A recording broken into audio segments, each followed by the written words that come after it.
Good day, good afternoon. We're going to begin shortly. We're just waiting for for more people to join.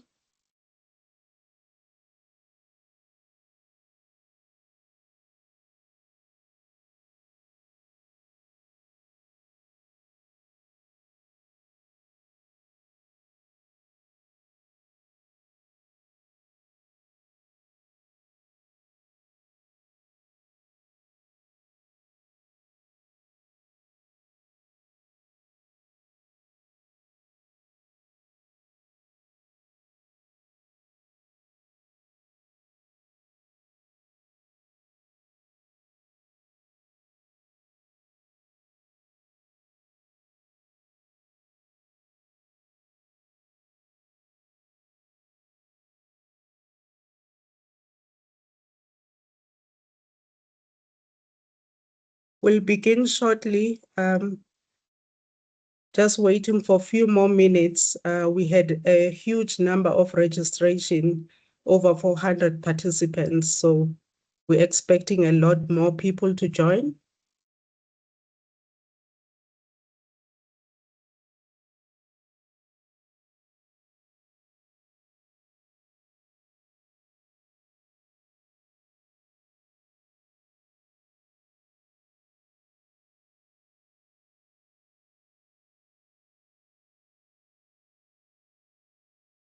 Maybe we can start in 2 minutes past 10, given the time, and we want to make sure that there's good deliberations in this workshop.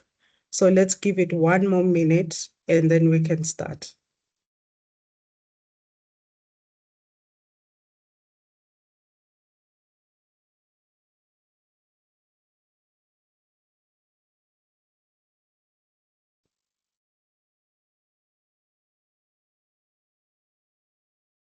Okay, we're gonna start.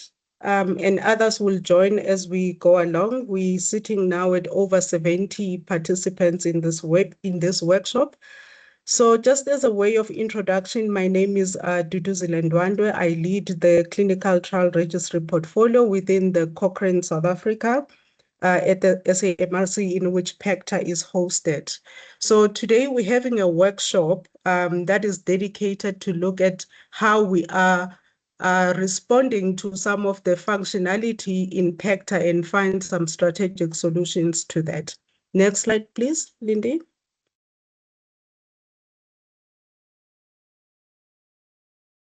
So before we start the workshop, there's a couple of house rules that we want to put forward and request colleagues to help us with that, is that keep your mics off. If you need to ask a question, you're more than welcome to put the question on the chat function in the Teams or the Q&A. We will be responding.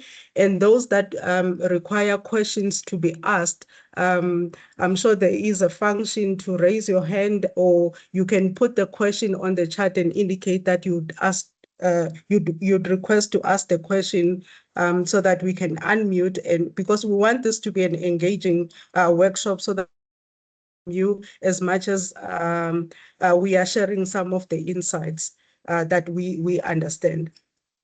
Next slide, please.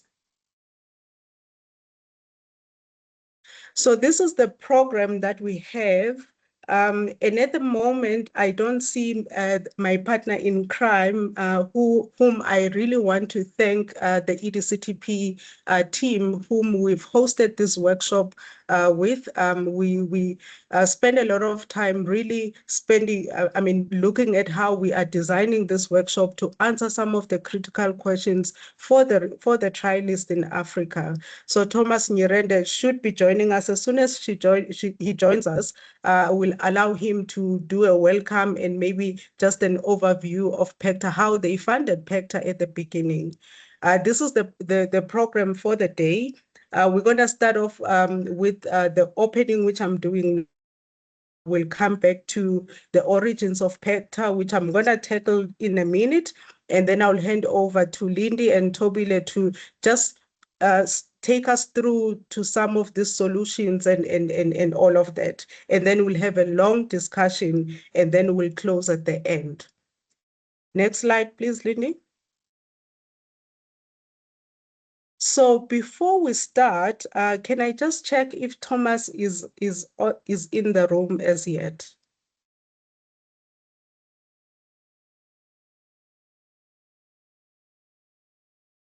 Okay. I don't see him yet to do.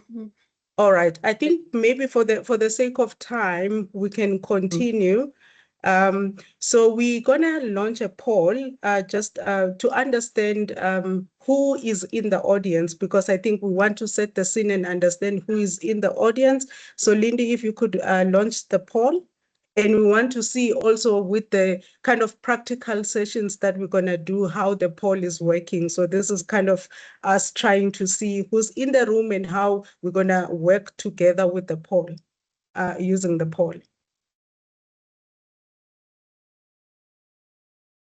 The poll has been posted on the chat.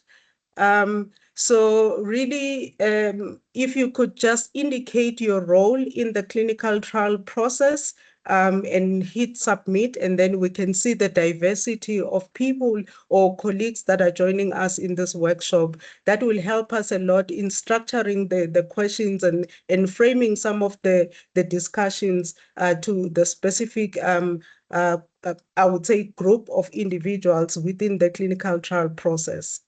So let's give it a minute and see the answers of the poll.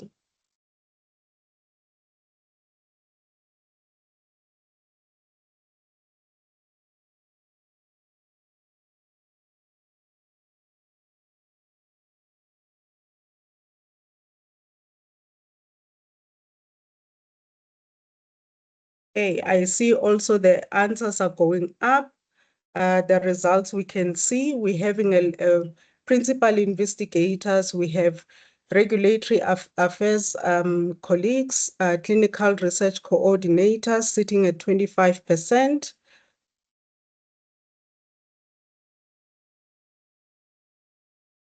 We see a sponsor representative at 5% and the other, which might be interesting to know. Maybe you can put it on the chart. The other, it might be interesting to know whether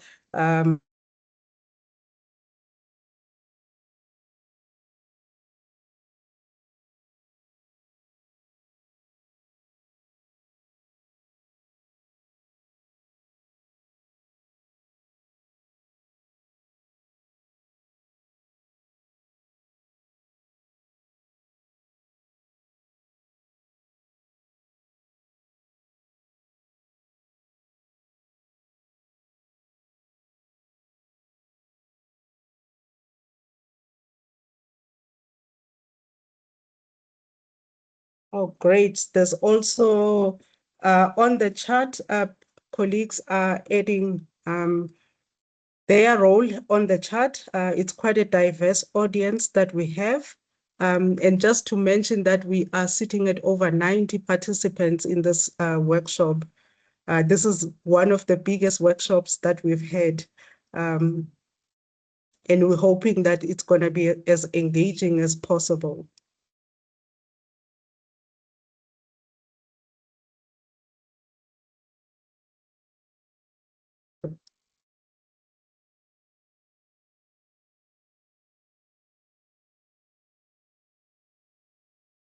Great. Lindy, do you want?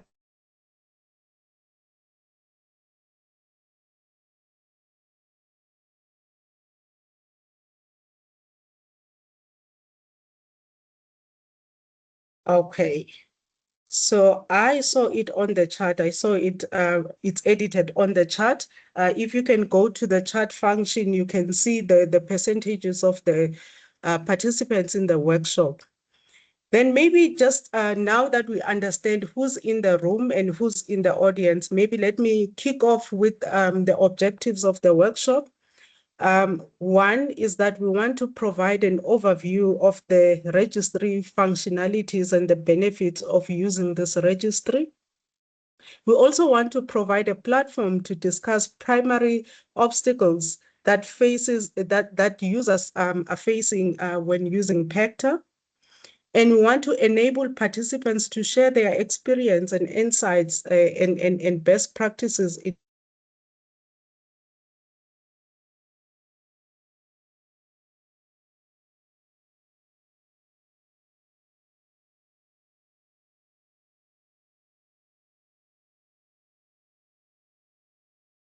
Sorry, colleagues, I believe Dudu might be having some connection issues. Let's just give her a second.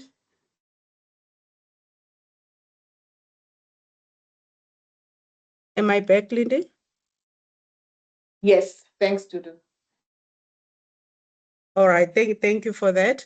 My network connectivity here, it's not that great.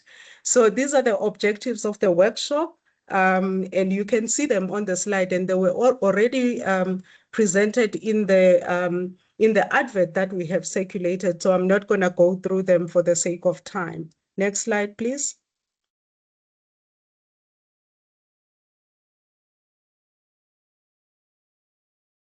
So just briefly, giving you an overview of PACTR is that we are a WHO ICTRP primary register with the focus on African clinical trials. We host the PACTR at the South African Medical Research Council, and it's managed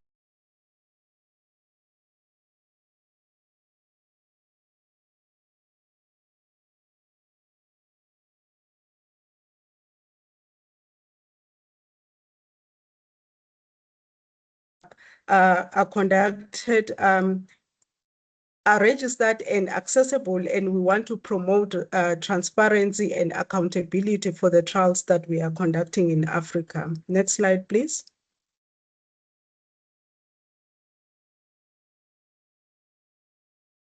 So just to give you an overview of where we come from, we started off in 2006. And then in 2018, we launched the revised PACTR, but that doesn't mean that we stopped at 2018.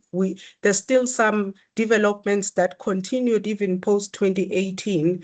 And with that, we are able to share some of the updates of what we have done in the registry, but this is just to give you a timeline of what we have done. So with that, I think my slides end here, but let me check whether Thomas is on the call, maybe give him an opportunity to.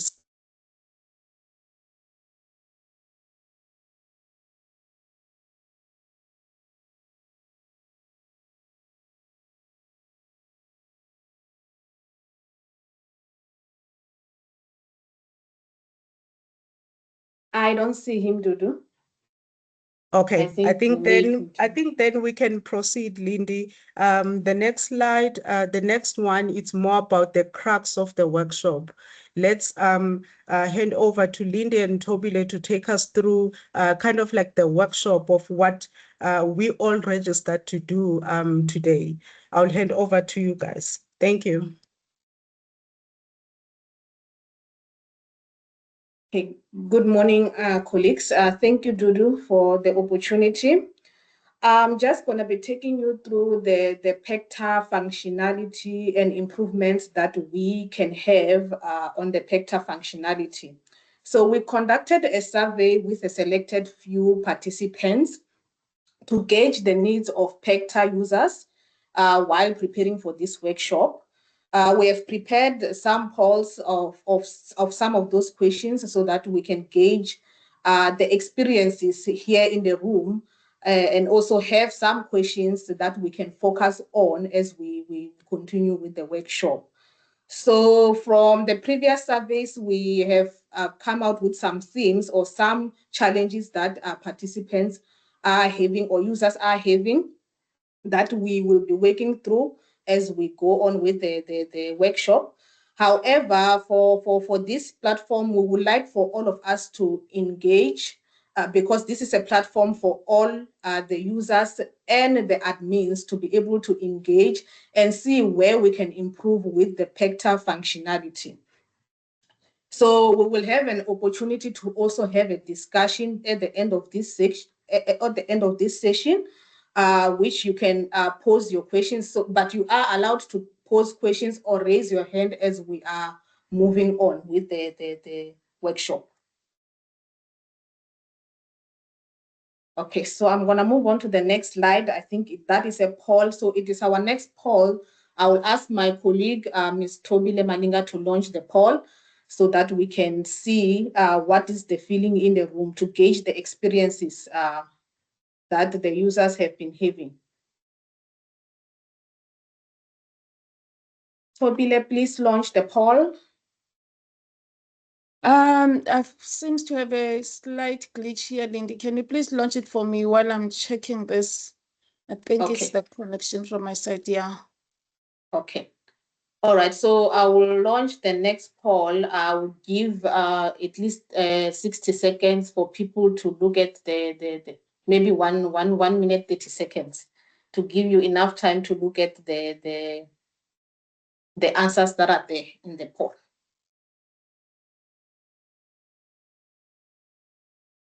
Okay, is everybody able to see the poll? Are there people that are struggling to get to the poll? You can just raise your hand.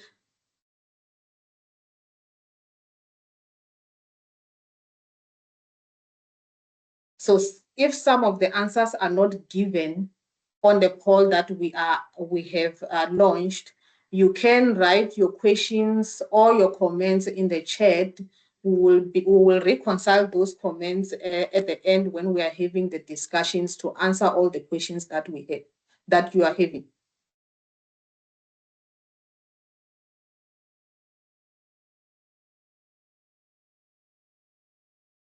Hi, Lindy. Are we taking hands? I see there are 3 hands. Yes, I see.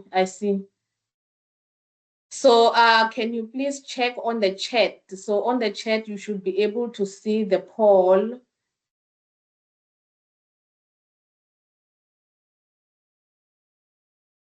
Dr. Abdullah is saying, I can't see the poll. Okay. Yeah. But it's there on the chat. So, and the numbers are going. People are voting. So you can just go up a little bit on your chat because there are people that are also giving some answers in the chat. Yeah. Yeah, he's sorted. It's saying now it's okay. Let's see who else is having a hand. JE. Mm-hmm.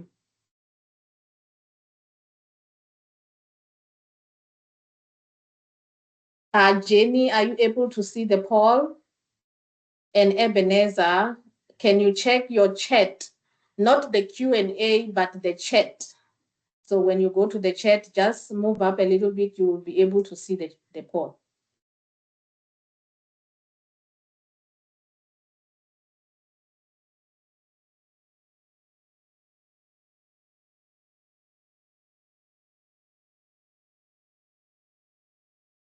Okay, I believe Ebenezer said he can see it now. Thank you.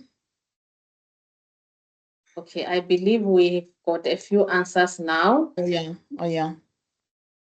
Okay.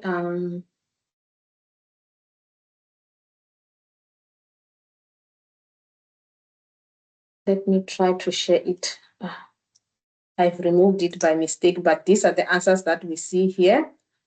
So some people are having difficulty in understanding the registry requirements. 18% says lack of clear guidelines. And then 9% technical issues with registry platform. And then 29% says insufficient training or support from platform administrator. And then we have 6% that is saying difficulty in entering data accurately. And then we have another 6% that has no challenges. But we are over 900 participants and we only have 44 responses. So please feel free to be able to put your answers in the chat, whatever problems that you are having. As we go along with the workshop, we can be able to read those questions and see a way forward, the solutions that we can have. Okay, so I'm gonna remove this and continue. I've got a hand Oh, from Dudu, Lindy. Sorry to disturb you. Yes, Dudu. Yeah. Thanks, Lindy. I just saw Thomas in the room. I thought before we start off with the presentation, because we're still at the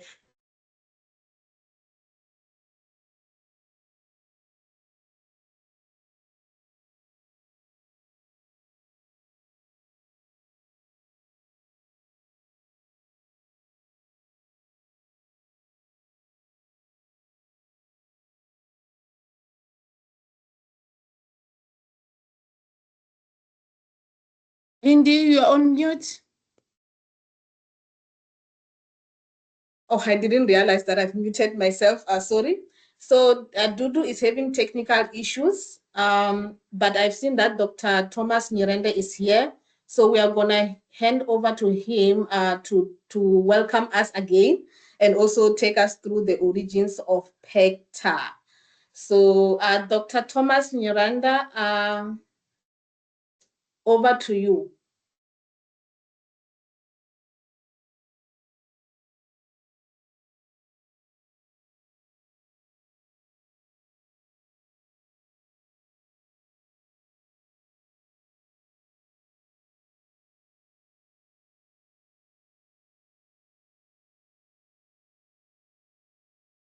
Tops, can we check whether we're able to unmute Dr. Nyirende? Okay. Yes.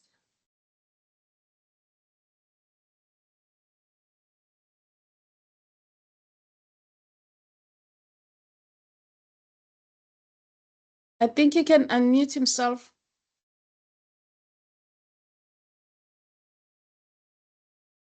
Dr. Thomas, you can unmute yourself.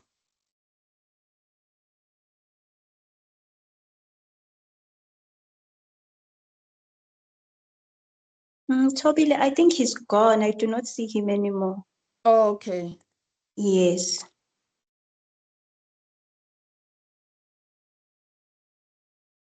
All right. I see there's Michelle on the call. Michelle.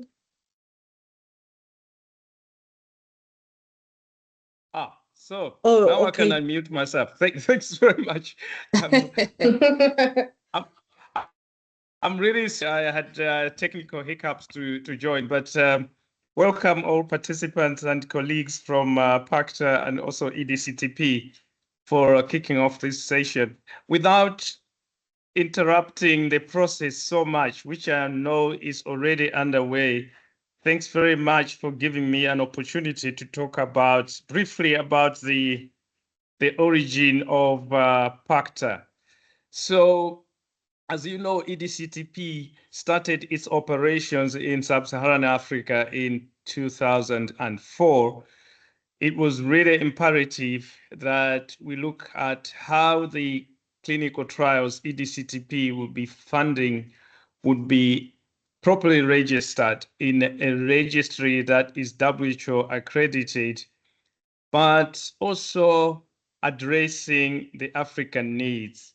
Because so many people have asked me, there's already cdc.gov, there's a European register, there's Australian register. Why does Africa need its own registry? So I hope this small briefing that I'm going to give you will justify why and why we are here today. So the aim of the registry was really to increase the prospective registration of clinical trials done in Africa, cognizant that some countries have already had this initiative in their own countries, but there was lack of an amalgamated registry that meets the international standards. So in 2006, that's when EDCTP first gave the first grant to Cochrane, based at the South African Medical Research Council in Cape Town, to establish the first registry. And at that point, because EDCTP was only involved in funding HIV, TB, and malaria clinical research, it was called the ATAIM register, AIDS, TB, and malaria register. But in 2008, the ATM then changed to Pan-African Clinical Trials Registry, following requests from WHO and the African Vaccine Regulators Forum, AVAREF, that also show the importance of this register to expand the mandate of this register beyond 3 diseases. So in 2009, the registry gained the official WHO status, which made us all happy and started its function. So it is really there to facilitate the understanding of regional patterns of disease research done, enabling the identification of research gaps for future studies, and is designed to respond to the needs of researchers, ethics boards, regulators, policy makers, etc., etc.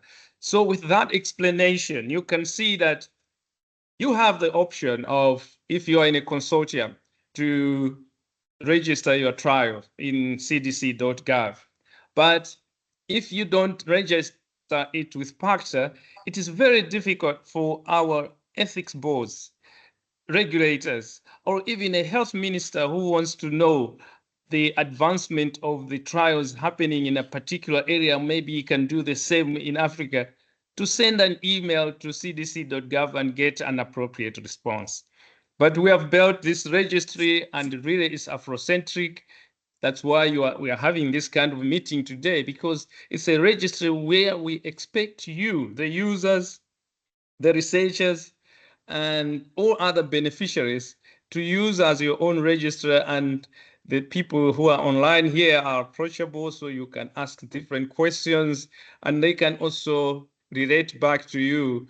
For example, if you haven't completed the population of the registrar in accordance to the trial that you completed many years ago, all these kind of issues needs to be addressed.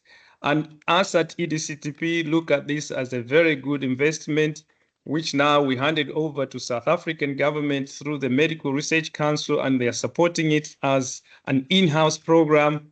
And we ask many other funders, including EDCTP itself, not to drop it like that, but to also keep supporting it for the future. So this exercise we're doing today is part and parcel of panel beating the process, so that it becomes something that is responsive to our needs of funders, but also funders of the researchers, so that they get the best value of registering the trial in PACTR, not just meeting the international requirement of having it registered so you can easily publish, but to cover all the other facets that I have described. And we hope that this kind of input will make us grow the functions of the registrar as we go, in accordance to the changing African needs. So let me stop there, and thanks very much for giving me an opportunity. And I apologize again for coming in late because of technical issues. Back to you, Lindy and Dudu. Over. Thank you, Dr. Nyirenda.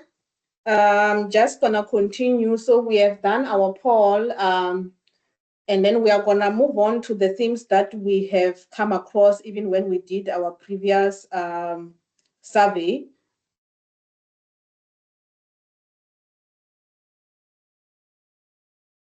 So these were the most common challenges that were faced during clinical trial registration process.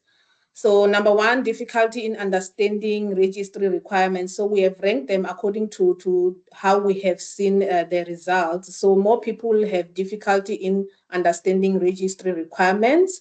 And then some people are saying that there is lack of clear guidelines or instructions. And then number three, it was lengthy approval processes. And then number four, technical issues with registry platform. And then number five, insufficient training or support from platform administrators.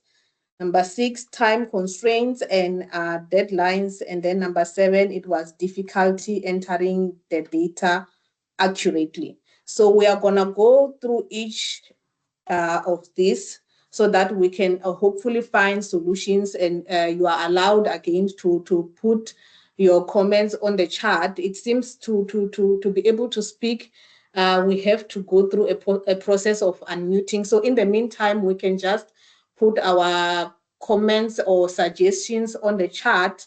And then when we get to the discussion session, then we will see how to unmute people so that they can be able to ask questions if the questions were not covered during the workshop. So number one, we are looking at registry requirements, which is one of the things that people are struggling with when they get to PACTR. So on the homepage of PACTR, when you just launch the PACTR site, we have resources, and then under resources, we have how to register a trial. So there is where we list the requirements of the registration, the things that you will need to have in order to capture your trial.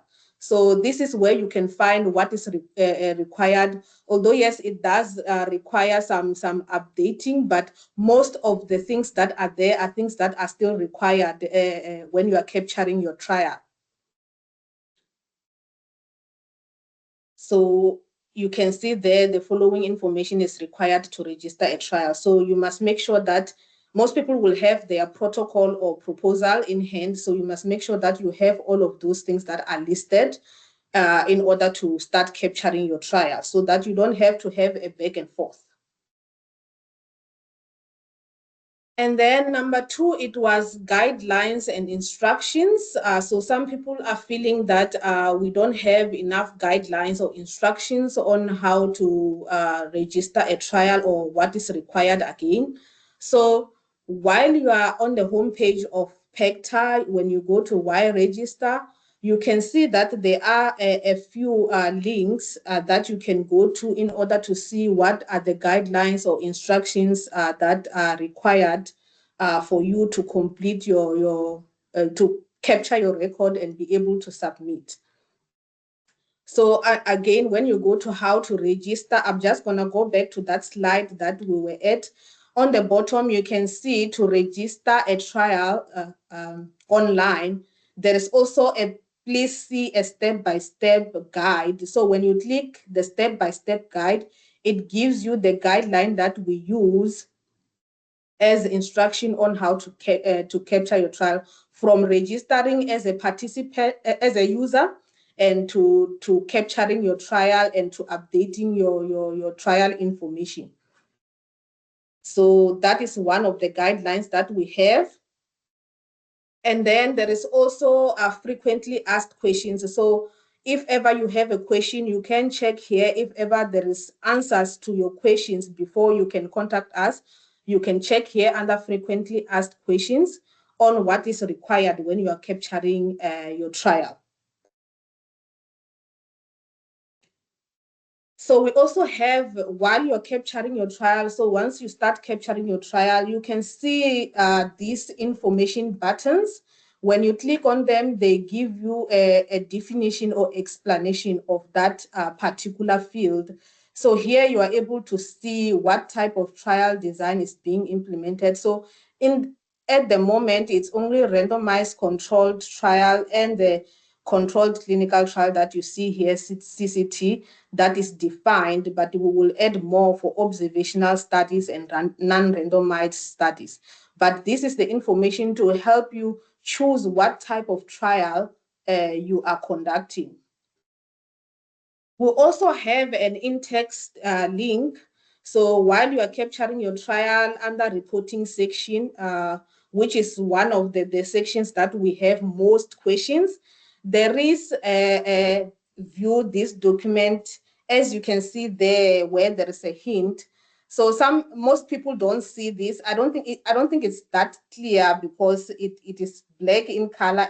There is that blue color that shows that it's a link, but it's not so clear. So maybe we must change this to bigger, bold color, so that people can be able to see that they can click this document and be able to see what is required for individual participant data sharing statement and the results reporting. So once you click here, it will take you to the document that can guide you on how to complete the reporting section. So we can move on to our next poll. Tobile, I'm not sure if you have sorted out your technical issues. Are you able to launch the next poll? No, Linda, unfortunately not. Can you please launch the poll for me? Okay. Thanks. All right. So our next poll is just for us to gauge how people are experiencing submitting of the initial registration. So you can check the poll in your chat and you can select and then submit. Okay, Lindy, while they're still doing the poll, can I please request Dorothy to please write your question in the chat, and then we'll have discussions after the presentation.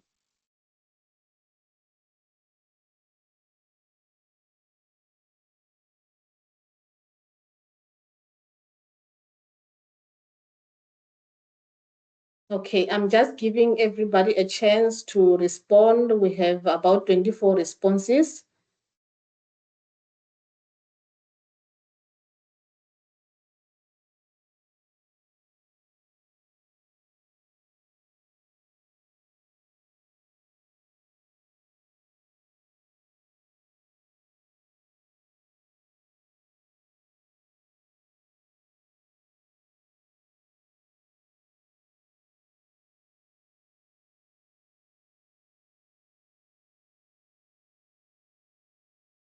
Okay, a few more seconds. Those that are not able to see the poll, please check on your chat, not the Q&A, but the chat. Just go up on the chat and check.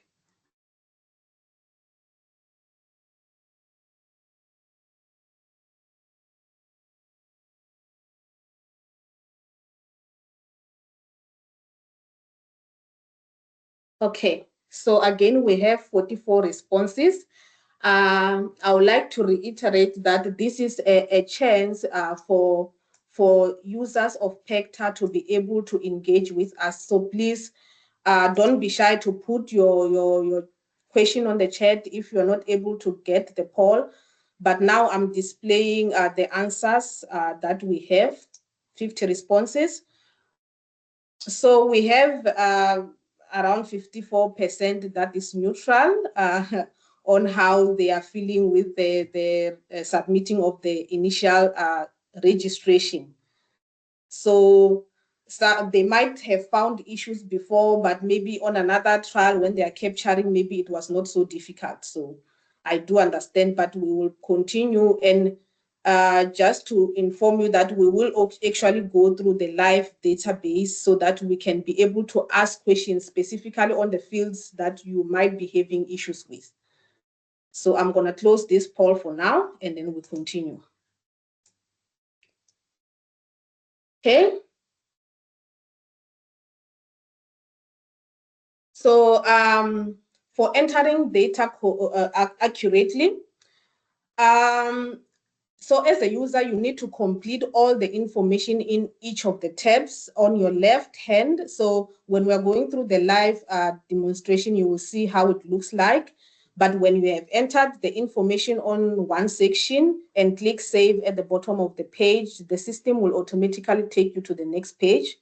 And the text done on it will appear on the tab of the section that was previously completed, and the tab will turn dark blue. So this shows that you have completed that previous section.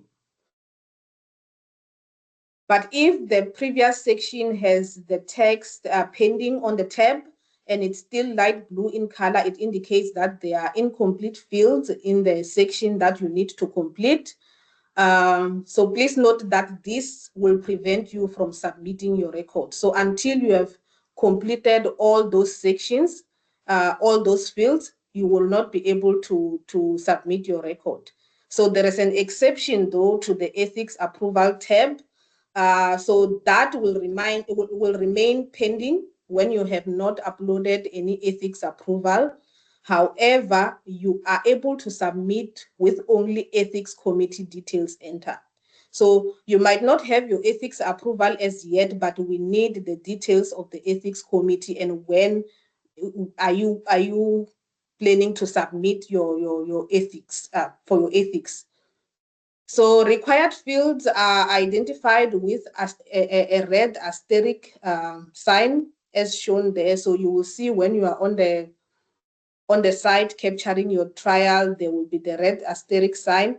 That means you have to complete that particular field. Otherwise, you won't be able to submit your trial. So I will launch the next poll again so that we can gauge some of your experiences after submitting your trial when you come back to update your trial. So the poll is coming through now.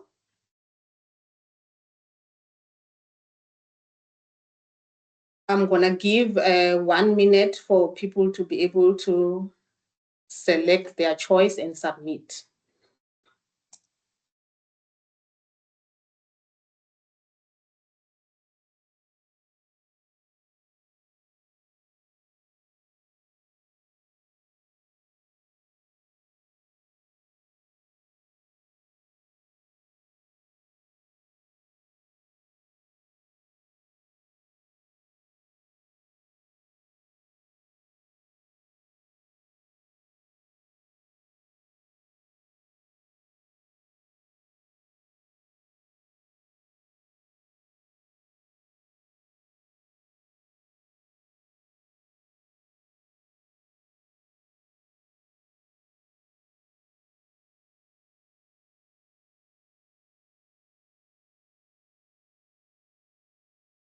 Okay, we have 44 responses. Just a few more seconds to allow people to choose and submit.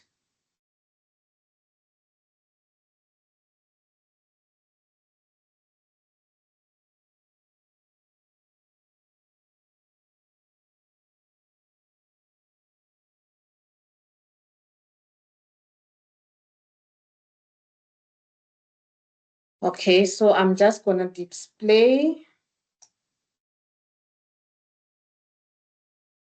So again, we have a lot of people that are neutral. So I believe that when we have the opportunity to discuss, people can be able to tell us what are the issues when they are trying to update their trial information. Okay, thank you.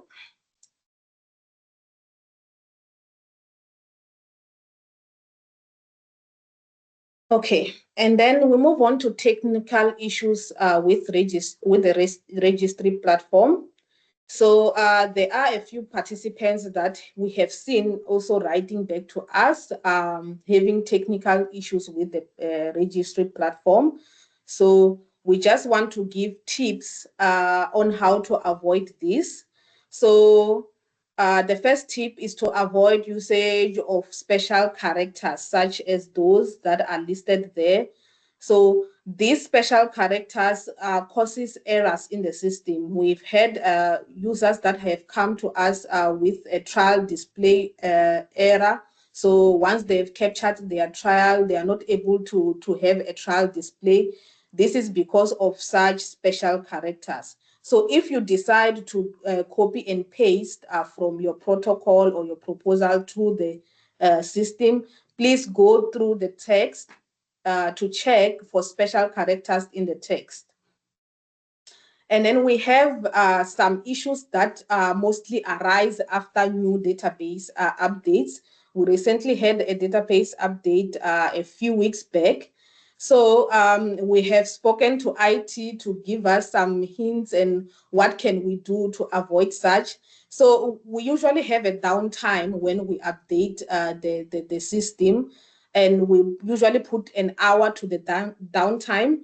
But we have seen that it takes sometimes a couple of days to a week for the system to settle.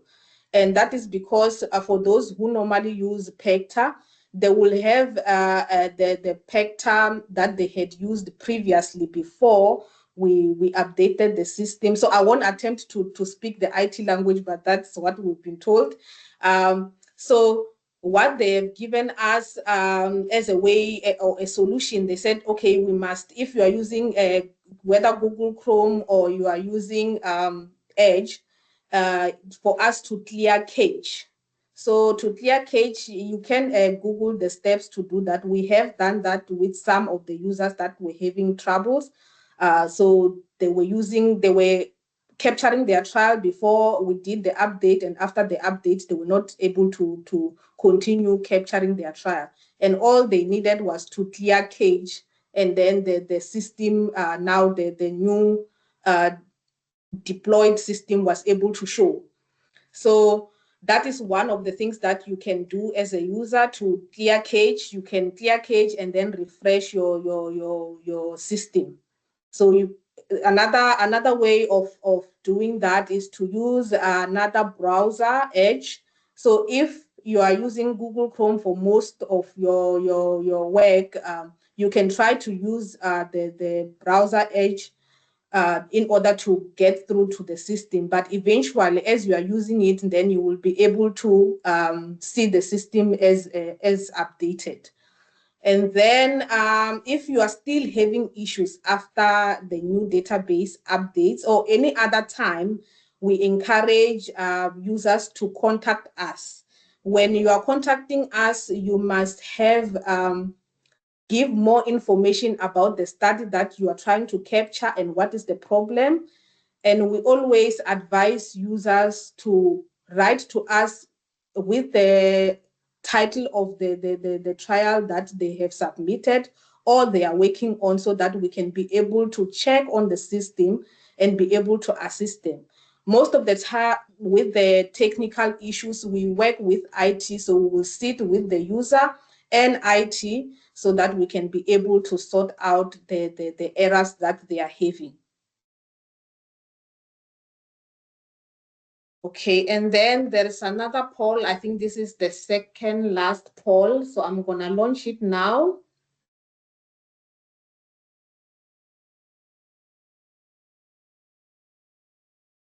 So this is for us to understand how have you found the responding to registry feedback or queries. So the poll is up now. I would just like to ask everyone to respond to the poll, check on your chat, and you can be able to see the poll. I'll give 1 minute.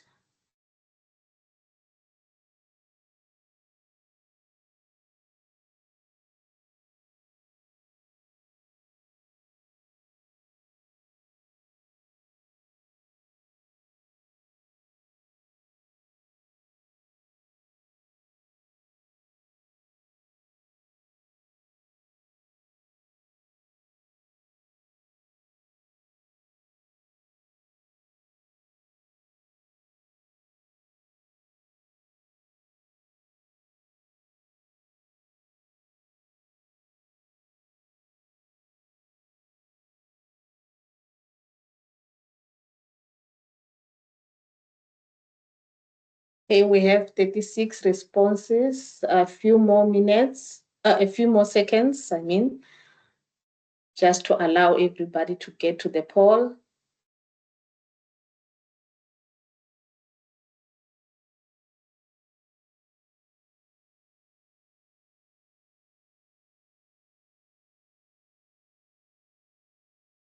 Okay.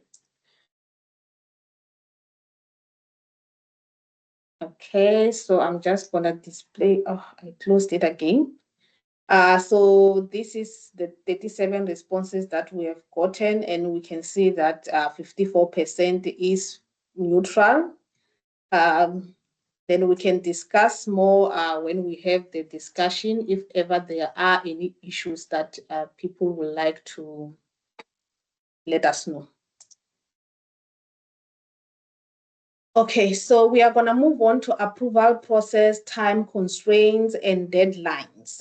So Just to reiterate that our turnaround time for submissions is 3 to 5 working days, of which when you submit, you will see on our email, we do indicate that it's 3 to 5 working days. Working days meaning Monday to Friday.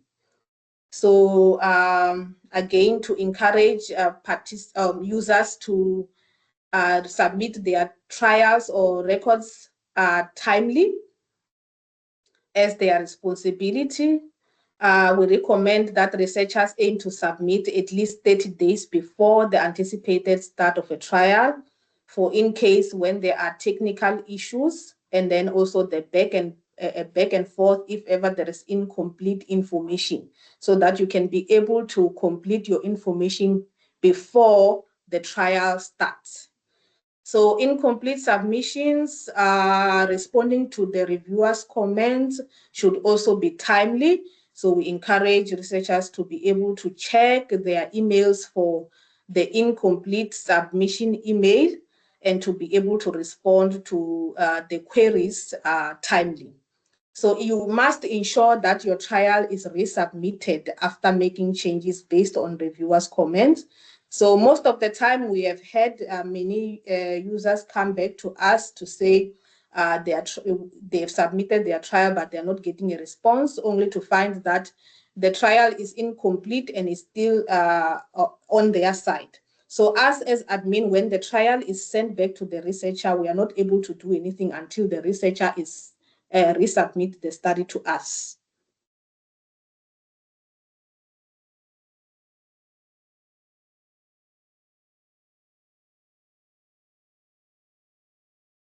I'm not sure what happened now. I see that someone else was sharing, or maybe someone had clicked at the sharing button. Okay, so incomplete submissions. Records are assessed by a reviewer, a review admin person, to verify that the information captured and check to verify the information captured and check for any missing information on the record. So if there is missing information, the record is sent back to the researcher as incomplete with comments on the required missing information. Okay. So please note that when adding new information, so if we have sent back the record to you, asking you to change something or give more information on something, when adding the new information, it is seen as a change to the record. You need to provide a reason for the changes that are made. And please note, you need to provide the reason for change only on the place where you have made a change. So do not provide reason for change on all the fields, only on the field that we have made a change. After completing all sections, click on save or update at the bottom of the page. So some they forget to click the save or update button, and then they resubmit without saving those changes. So you need to make sure that you have saved the changes. And once all are completed, you resubmit the record for review.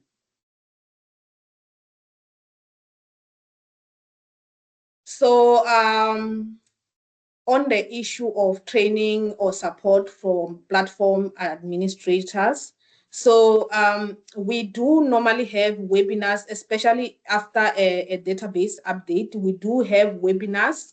We have webinars at least once a year. And this, the previous webinars that we have had, the videos are available on the Cochrane SA YouTube. We can try to share that link for the YouTube on the chat while we are discussing, so that anybody can be able to access those videos for the previous webinars that we have done. So we do try to have this webinar so that we can engage with the users and see what issues are they having.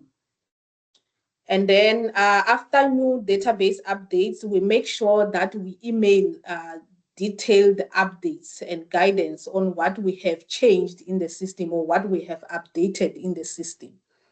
So that's how we offer our training or support. And as I've mentioned, for the users that are having technical difficulties, we do have Teams calls with them. and we will invite IT to sit with them and then sort out the issues or the errors that they are having on the system. Okay, so this will be the last poll before we go to the live demonstration. Please indicate the issues that you might be having on each of the trial fields that you are capturing. So I'm going to launch the poll now. So we want to see so that we can rank looking at where people are having most difficulties, and then we can discuss those difficulties. So the poll has been launched. Please indicate which section on the PACTR application you have challenges with.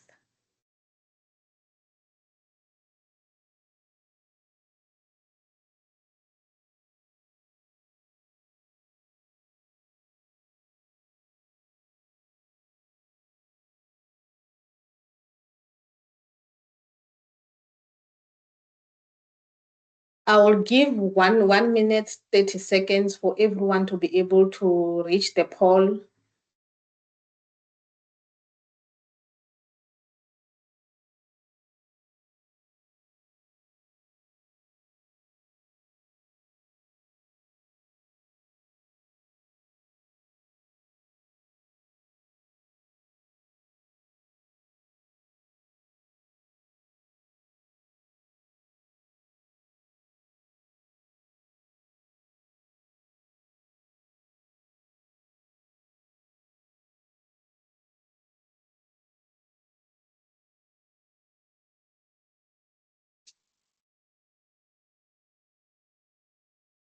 We have only 23 responses.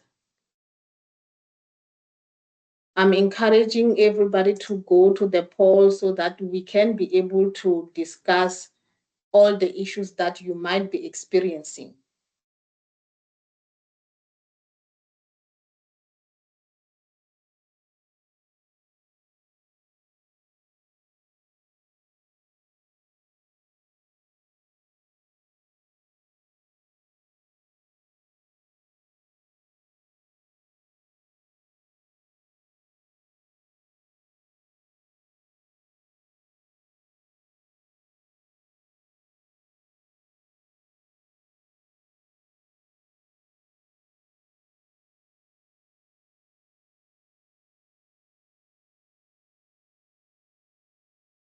We have only 31 responses. Are there people that are not able to get to the poll? Yeah, Lindy, I think there's a few people who have indicated that when they're trying to vote, it gives them an error message. So I'm not sure what's happening. Yeah, I think, but it's one person, yeah, that has been struggling to vote. Okay, so I have displayed the poll here. So people can indicate on the chat which section they normally have issues with, so that we can make sure that we concentrate on the issues that people are having. And if you can assist Lindy, just check for me if there are any people in the lobby, because there are 2 people who are trying to join, but I don't see them in the lobby here. So they've written in the chat that we must admit them. I've asked them to go out of Teams and rejoin again, but still. I don't see them either. Okay, one is in now. Just send a text now, it's done. Okay, thanks.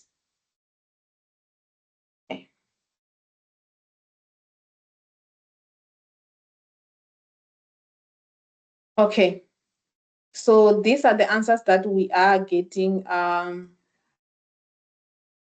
We see that 16% interventions, 14% study design.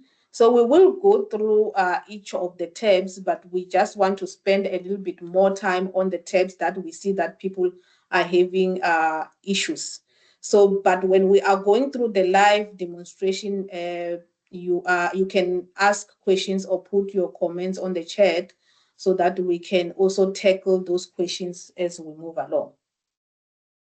So I'm just gonna stop the poll now so that we can move on.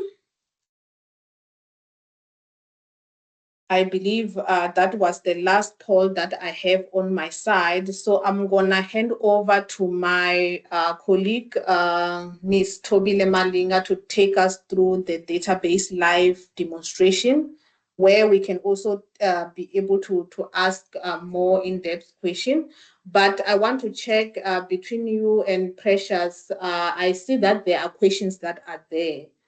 Do we want to first take those questions and then we can move on? But it's not a lot of questions that I see, so we can wait until the discussion.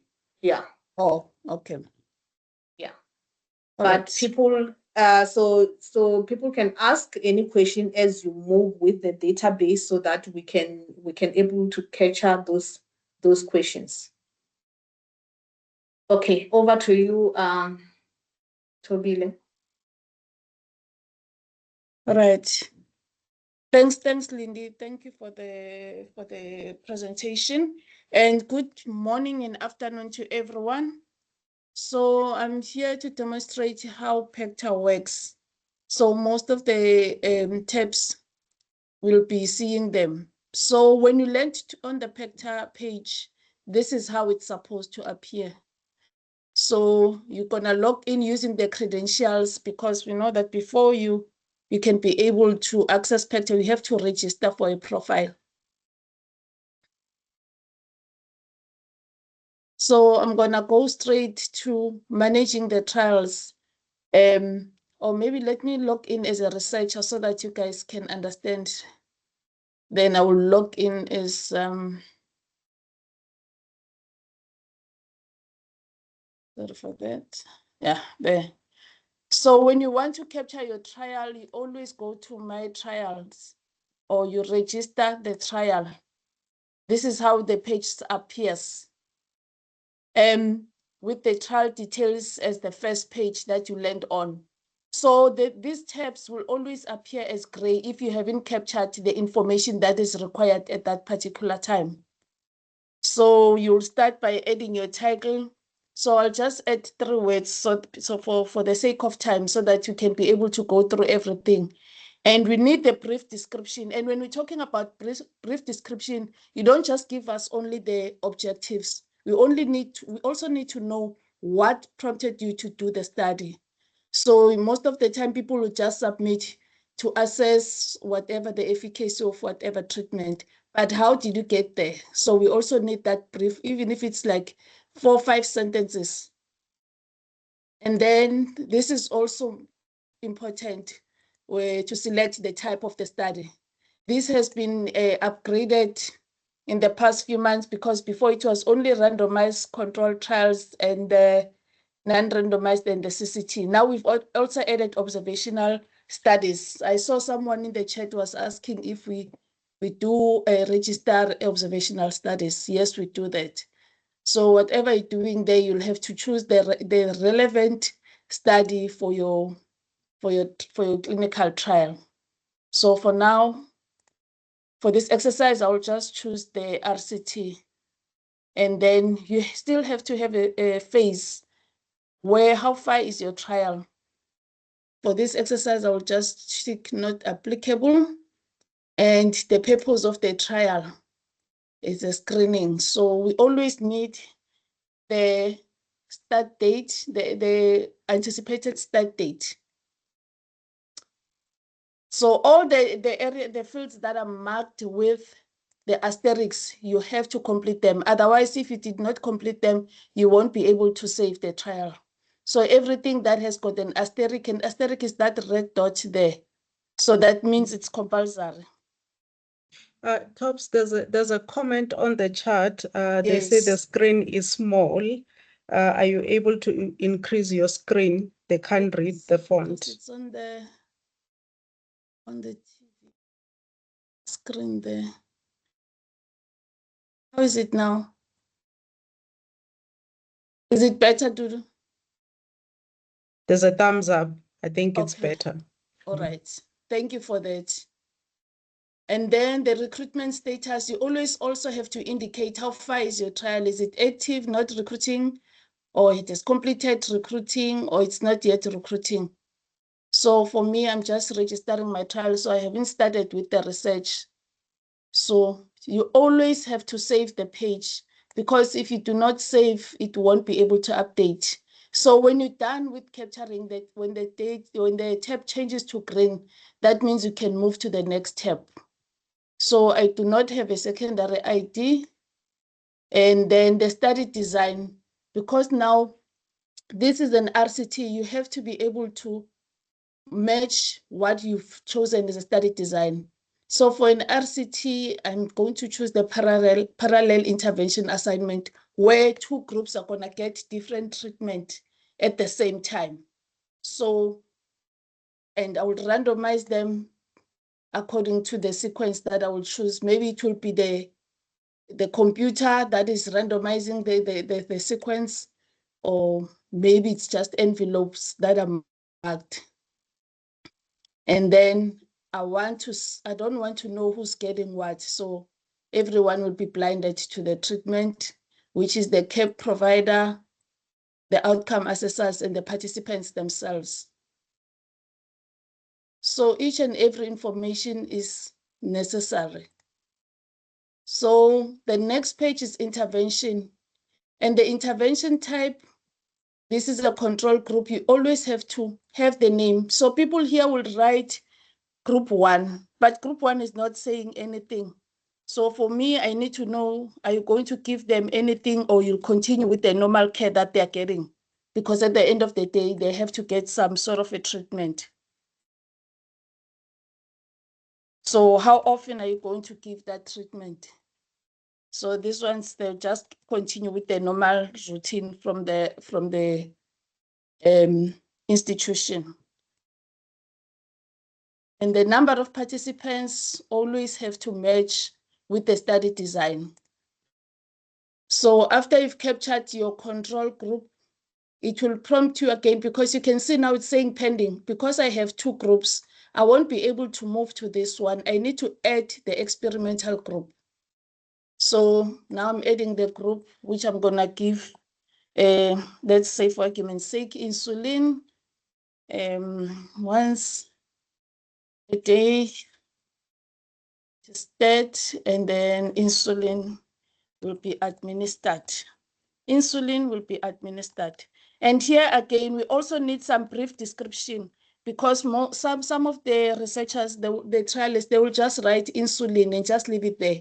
So I'll be asking, what about insulin? Because we need to know, are you going to give it? How often, or how is it going to be administered? It can be IV or subcutaneously. So we need that brief description. If you have more groups, like maybe comparing those comparison, then you can add more with this button here. And then the eligibility, we need to know, who are you going to include in your study? So males and females for my study. Males. And then I'm going to exclude, let's say, children. And here, when you're entering the criteria as well, we need them to be in each and every criteria to be in its own line. Don't write a paragraph. So, and you select the age that you need, let's say age 65 and above. And the maximum age, I will say 89, just for this exercise. But you know who are you recruiting, so you will know exactly how to put this information.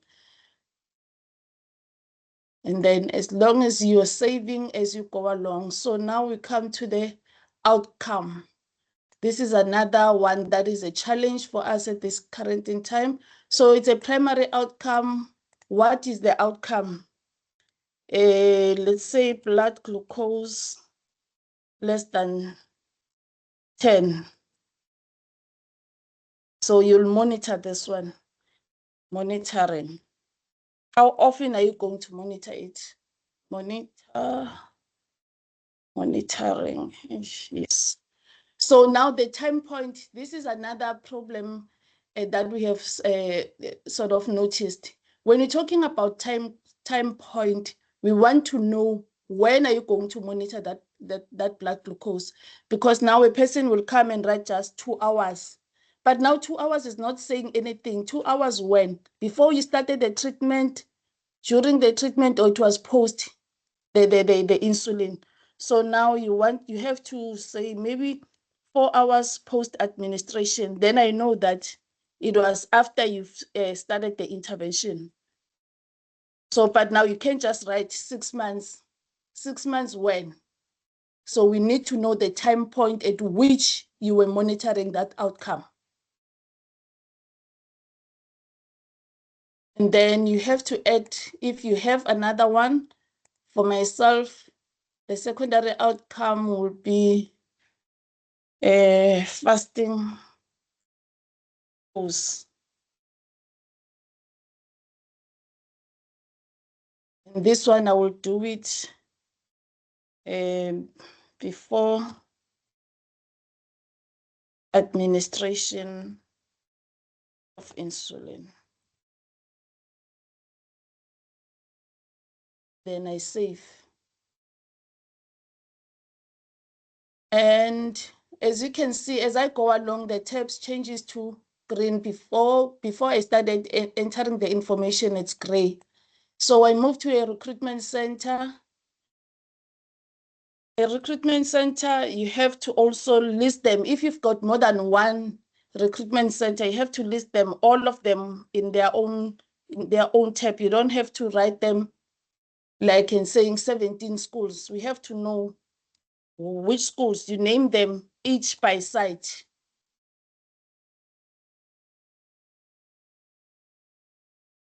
Save this just for this exercise. I know Gambia is not in South Africa.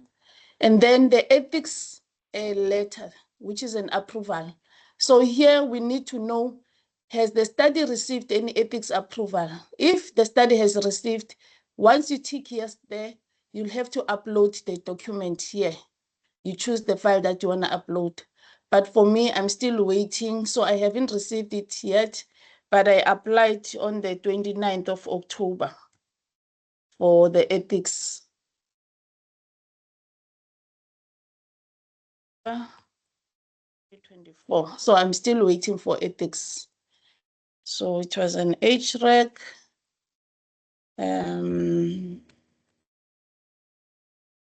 South Africa 07722.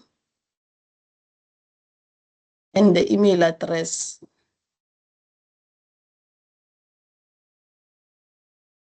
This was in South Africa.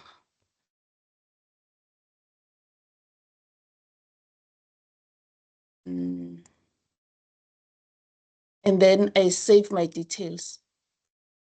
Or now it wants the postal code. So that's why I was saying, remember when I said this asterisk, it means that if the information is not there, you won't be able to save. So now I need to put the postal code. And then I save my tab.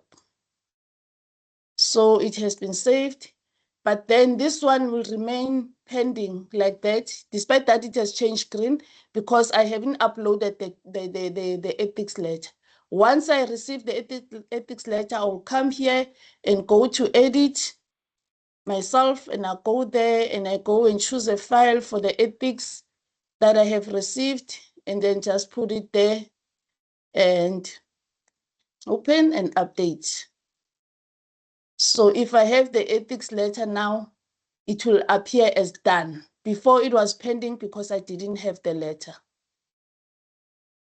And if you have more than one ethics letter, because some studies are done from multiple sites, so you'll have letters from each and every recruitment center, like maybe say you've got a study in Kenya, Tanzania, and Nigeria. So we'll have an ethics approval for that site. So with the funding source, this is also compulsory, because now a funding source is needed and it's different from a sponsor. So the government sector can be your funder, but the sponsor can be somebody else, like the pharmaceutical. So now, so the name of my funder is Money, and it's a funding agency.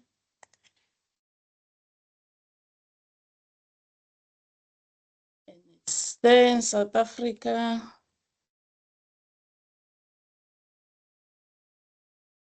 Postal code, and the country will be there, and I save.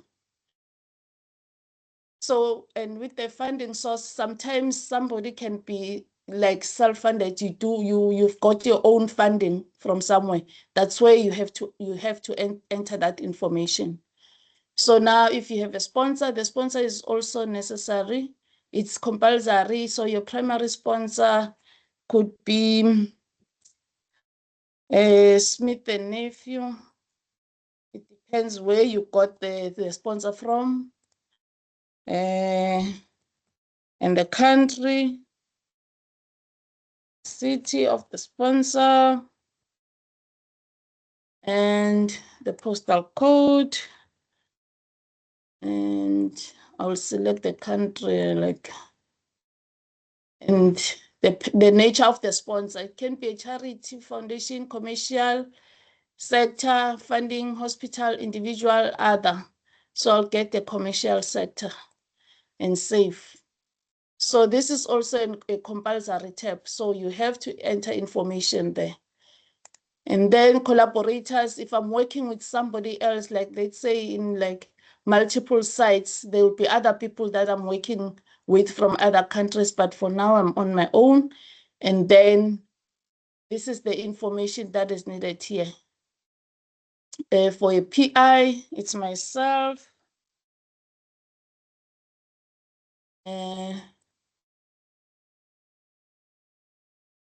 Now I'm a Mrs.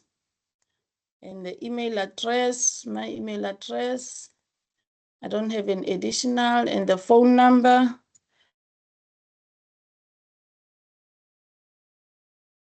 The street address, which has an asterisk, it's needed. Postal code of the city first.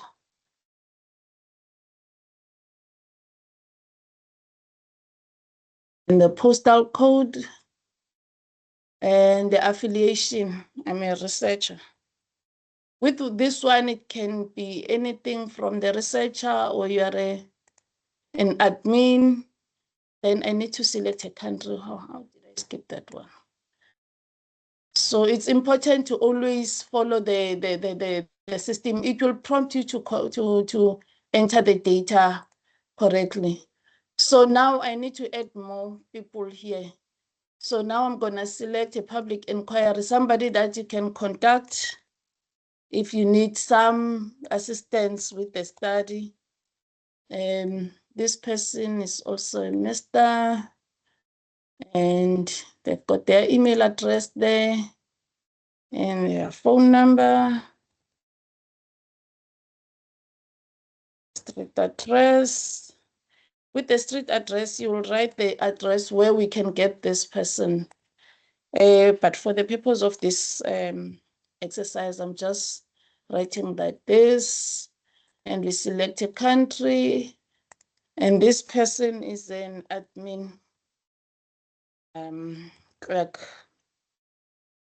So I save their details, and then I add again, because it won't move to the next page up until I capture all the 3 rows within my trial. And then this is a scientific inquiries personnel, their name, and this is a doctor,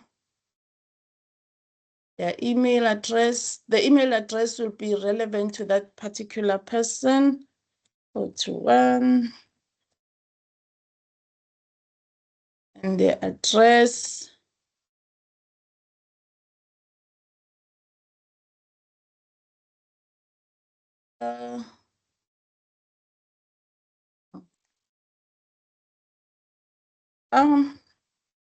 And the city. and the country of origin. And this is a professor within the department, and I save. So once I capture all the people that are relevant in the study, and then I move to reporting. So here we want to know, are you going to share the information, and how do you plan to share it? Because now it is a WHO requirement. So you can't perform a study and then just not share the outcome of the study. So this is where the document is. It's a link here. So when you press it, if you're not sure how to put your IPD statement, you can press on the hint, then it's gonna bring you to this document where it explains to you what is data sharing and when was the requirement sort of set out. And then it has a few examples there, a few examples where you can just sort of take some examples for your IPD. So, but now what I've noticed again, people just tend to copy everything and paste as it is. You don't have to do that, but now you just have to sort of get, how are you gonna share? Are you only going to share your data with the study protocol or statistical analysis plan? You know, so we need that information. So you can refer to these sites as well within the link, just to go and check what are other requirements that are there.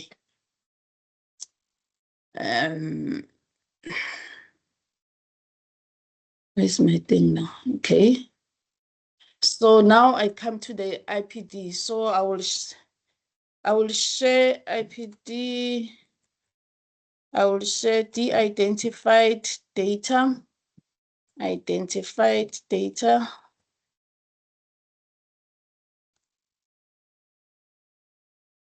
Share.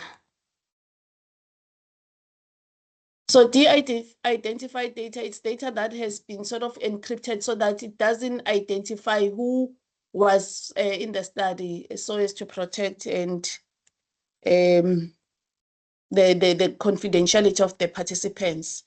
12 months after completion, I will share my details of the study, and I will let anyone, so it's an open access, so anyone who wants to access them. This URL will only come after you are done. And when we say here, share your IPD, some researchers or trialists, they just start to put all the results that are there. We don't want the results here. Tell us how you're gonna share, and if you have results, you must tick yes here. And when you tick yes, it opens, then that's where you can upload your PDF results and everything. If maybe you have more than 3-4 documents, you can upload them here. That's where you have to upload the results. But if you don't have results yet, you will tick no and you save results. So after you have done with everything and you are happy with the information that you have populated in your form, and then you come here and submit trial for review. Because now if you do not press this button, we won't receive the document. It will be stuck with you within your profile. So you submit for review. That's when it comes to us and you get that email that says the trial, the record will be reviewed within 3 to 5 working days. And it's the same thing when we're getting like feedback from you. We look at the record, we send it back to you. After you have done the changes that were required or asked of you, you still have to come and press submit trial for review. Because if you do not do that, your record gets stuck under incomplete. But for this exercise, I won't submit it. I'll just leave it here. Then I'm gonna go and open from the side of an admin now, so that I just want to show you where does your record get stuck at some point. For example, incomplete data. From my side, this is how it appears. So if it's incomplete, it's gonna be here. And if you didn't address the the comments that I've sent to you, it's gonna be stuck here. So I won't be able to access your record because it is still on your site. So I won't be able to do anything up until you submit here, trial for review. Then it's gonna come to me, then I'll be able to do those comments and address those challenges that we have. So yeah, that is it from my side, Lindy, and I'm happy to take any comments or questions that may arise from this. Thank you.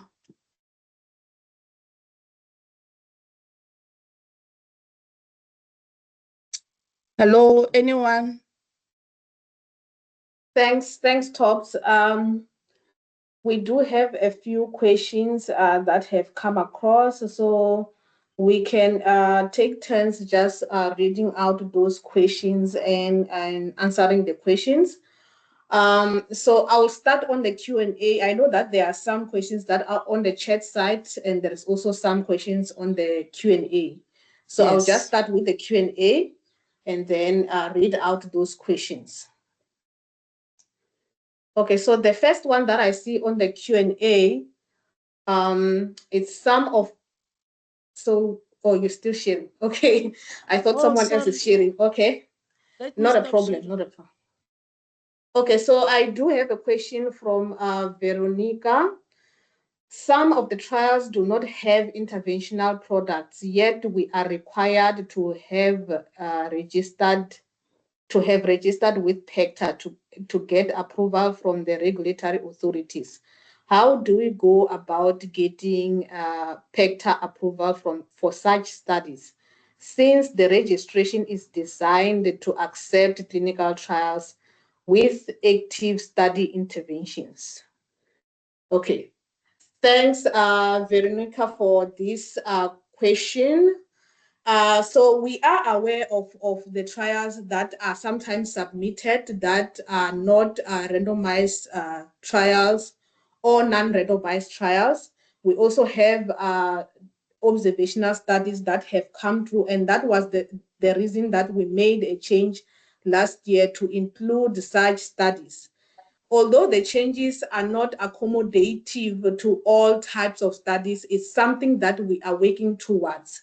But we do accept these trials and we do advise. So on a case-by-case basis, when we see your trial, when it's submitted, we can advise how we can be able to capture that trial and be able to give it a PACTR number. So you can submit your trial. So we have had a lot of non-randomized trial, single group studies that we ended up having to accept those studies. So we made those changes last year. So at the moment, if you do have the study that is not well accommodated by the study design that we have, you can submit it. When you reach the intervention section, we prompt everyone to provide more information on what you are doing with your study so that we can be able to advise how do we capture it so that you can get your PACTR number. It's something that we are working towards. The study design section is something that we are still working through so that it can accommodate all types of trials that we are receiving. I hope that answers your question. If you still have any other question, you can still put it on the chat. Okay, so it's still the same question. I see the question from Veronica came twice. So it's still the same one. And then there is a third question from Veronica again.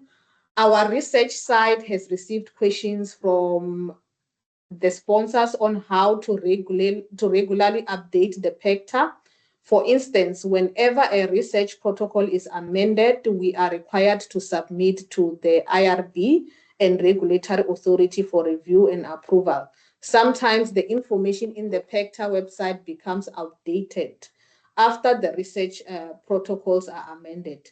And the sponsors requires us to have the updated approval as evidence of updating PACTR. How do we submit these updates to PACTR, to the PACTR? And do we get an updated approval after we submit the updated, or how do we provide evidence of the approval for these updates? So thanks, Veronica, for that question again. I'm sure a lot of people have that same question. So you are able to edit your record. That is one thing. You are able to edit your record even when registered. So you just go to the site. When you are on the site, you search for your trial that has been approved for some time. You are able to click edit and you are able to amend the information that is there. When I was talking about the incomplete submission, I said when you are making a change to a particular field in the record, you need to provide a reason for change.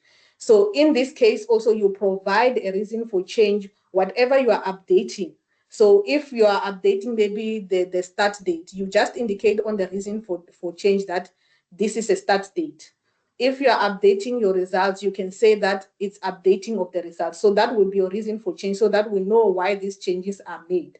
So one thing I would like to prompt users and researchers to do is to resubmit your record once you have made the changes. So don't forget to click submit so that it can get back to us. We will review the changes that you have made and then approve them. If we still have questions or you still needed to provide other information, let's say you updated your start date, but you didn't update your recruitment status, for example, we can still take it back to you to say, you said you have started, you have completed your trial, but you didn't update your recruitment status.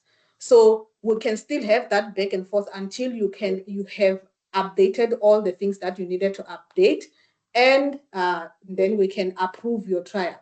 So you don't get a new approval, you still have the same approval. You will just get an email that indicates that the changes that you have made have been approved.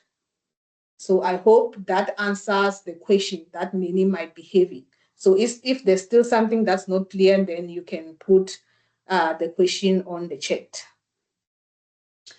Okay, and then we have another question from Monoa Confidence.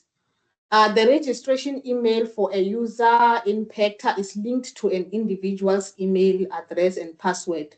When individual leaves the company and the email address is deactivated, how can the company access the clinical trial submitted to PACTR and continue to add to the clinical trials as applicable? So thank you for that question.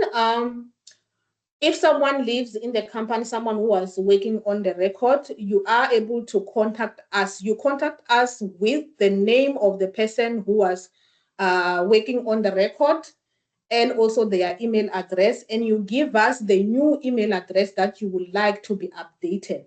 So the old email address can be replaced with the new email address. We will send a reset password, and then you will set a new password in order to access the trials that are under that profile.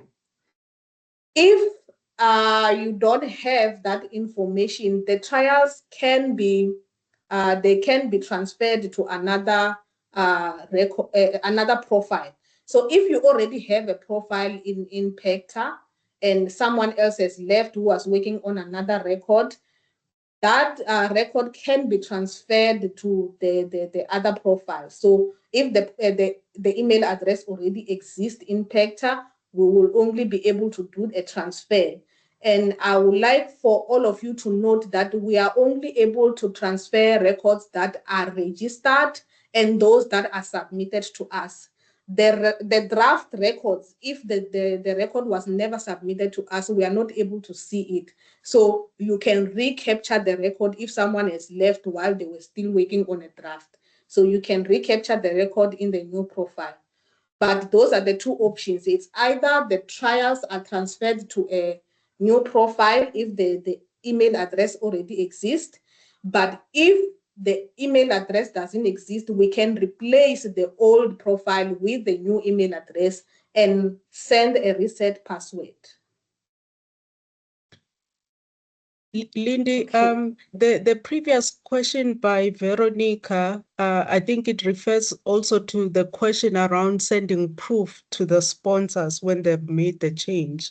I don't know if you want to maybe share where they can find that on the trial viewer, where we've got the trial history at the bottom of the page to show what Okay. changes have been made on the document. Okay, I can try to show that. Thanks, Dudu. So you can send you can download your trial detail. I'm gonna show how it looks, the trial viewer. I'm just gonna use someone else's record. I will share in a moment.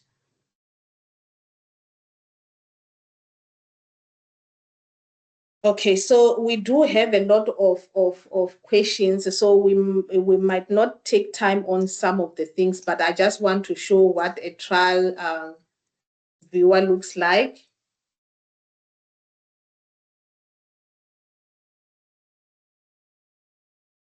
Oh, okay. Oh, it's because of here. Sorry. So this is the viewer. I'll quickly just move the trial up just for you to see what the viewer is. So under here, so if you have made changes to the trial, you will be able to see the changes that have been made on the bottom. So it will say that you made this change and what was the reason for that change. Lindy, you So haven't shared? You're not sharing. Sorry. I'm thinking that I have shared. Oh, okay. Okay. So this is a trial viewer. So when you are on the site, you can just click view. So it will show you the viewer for your trial. And then on the bottom here, where there is changes to trial information, that is where you will be able to see the changes that have been made to a particular trial. So this is available to everyone, to the public, because the trial can be searched. But all the information that we have changed, once approved, it will show on the record that the changes have been made. Then you can be able to send the updated record to the IRB. Okay. All right, so let's move on to the next questions. Let me stop sharing in the meantime so that I can read the questions. So the next question is from Amy. When using the term clinical trial, is the goal of PACTR to only have interventional study, i.e. clinical trials rather than clinical studies registered? I work on non-randomized interventional studies, which takes place only in African countries, and would like to know if this is an appropriate registry to use. Okay, so thank you, Amy, for that question. To answer your question, we are focusing on both. So initially, as we started, we know that clinical trials have come a long way. We have now, we have new trial designs, for example. So yes, it is a clinical trial registry, but we are now accepting different types of studies, which is why I'm saying that we are working even on the study design so that we can accommodate all these types of studies. So yes, you can submit your study, your non-randomized interventional studies. Okay, and then the other question, okay, so I think I'm done with the questions that are on the Q&A. Tops, can you assist with reading the questions that are on the chat? Yes. Lindy and Tops, Yes, can I also propose that we take the hands? I saw Oh, Amy had the hand up, and there was another colleague also with the hand, I think it just was to get some Monique, yeah. discussion going. Okay, okay. Have we Amy, figured out how to unmute people? Because I haven't seen how to. yes, I can unmute Amy. And Just give Monique, me a second. and Monique, Monique Fate. Okay, let's start off. Amy, Monique, can you okay. please unmute now? I've allowed the mic.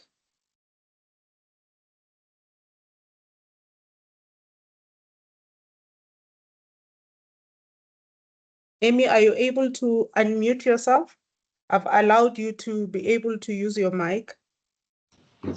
Aber es steht immer nur Thank ausgewählte you. Teilnehmer können die stumm schalten. Du bist an. Hello? Hello? Yes, Amy? You can hear me? Yes. Yes, we can hear Okay. you. On my screen, it shows that I cannot unmute, but that's good that I can. Thank you so much for addressing my question. So as I understand, we can register a non-interventional study on PACTR, but our concern is the issue we have with clinicaltrials.gov is that when we need to enter information like the final report, it is not formatted. Like the questions and the required information we need to submit are not appropriate for our study. We actually cannot answer and complete this report because they ask for things that are not a part of our study. So I think it's great that we can register.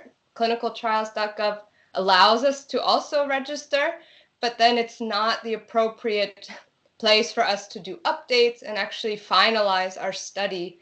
And so the question would be, is that something that PACTR would like to implement? So they would actually have the structure, like the types of questions and the types of information that need to be submitted to also be appropriate for non-interventional studies and not just trying to make non-interventional studies as close to trials in terms of the information that one gets and submits. Lindy, can I take this question? Thanks, Amy. I Yes. think this is an important question, Amy. But just to point you out into the results section of PACTR, is that you can upload a summary of your results in a PDF document. It doesn't necessarily have to follow a particular structure. As long as you report your results and upload the PDF as your results and say, these are your results. So we've got those options. And if you go to the reporting section under when you are reporting the results, you will see there's options of multiple PDFs that you can upload, but then it's entirely up to you how you are structuring your results based on the study design that you have. I hope that helps.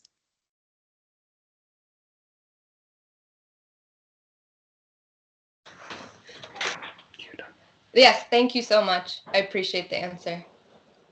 Thanks. So the next one, let me allow, I think Simran also had a hand up. You can unmute yourself.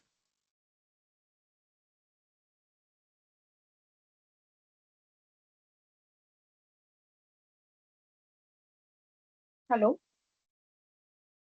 We can hear you. hear Go me? ahead, please. So my question was, once the record is being submitted to the registry and when it is received, does the registry review the information and reach out to the sponsor in case of any updates if required?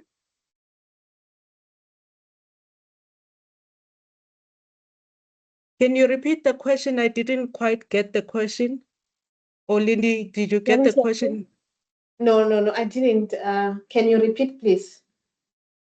Yes, my question was, once the record is submitted to the registry and when it is received at the registry's end, does the registry reviews the information and reach out to the sponsor in case of any updates if required? Nope. So you're asking whether we reach out to the sponsor for any updates that are required. Am I hearing your question correctly? Yes. So our interaction with the sponsor, it's when we want to verify information that as a researcher you have submitted. For example, we've had trials in which the ethics documents that are submitted, you find that probably the title does not looks similar to what is on the registry, then we'll have to verify with the ethics committee that they have included or has submitted the letter, so that we can verify the study and see if these records are the same. So we do have a verification process on our side, but for updates, we rely on the researcher to do the updates on the record. Okay, got it. Thanks. And yeah, I have one more follow-up questions. Like this workshop was based on the strategic solutions that could be done to enhance the functionality of PACT registry. So, are we going to talk about that? Like, what are the exact solutions that the registry has been taking to enhance the functionality?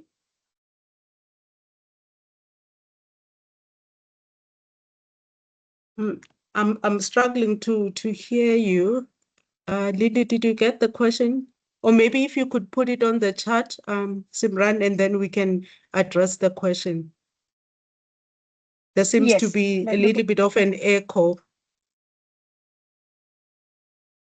And just to mention that I'm looking at the time, so we are going to compile the questions that you have put on the comment. If we don't get to your question, we will still send the feedback with the questions that are not answered, so that everybody can be clear on what improvements we are having and what solutions we are having for the functionality of PACTR.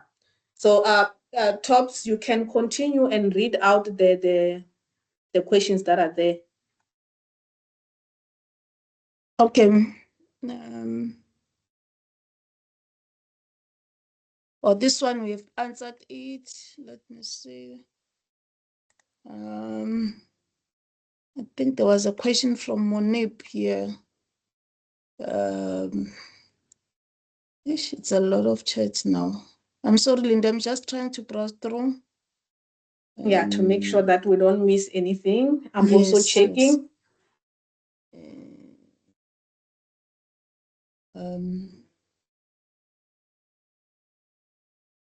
I see the question from Simran. I think that is the next one. You can read out that one, because the one from Veronica was answered. It's are you under the Q&A? Because I'm under the chat. I'm under, am I?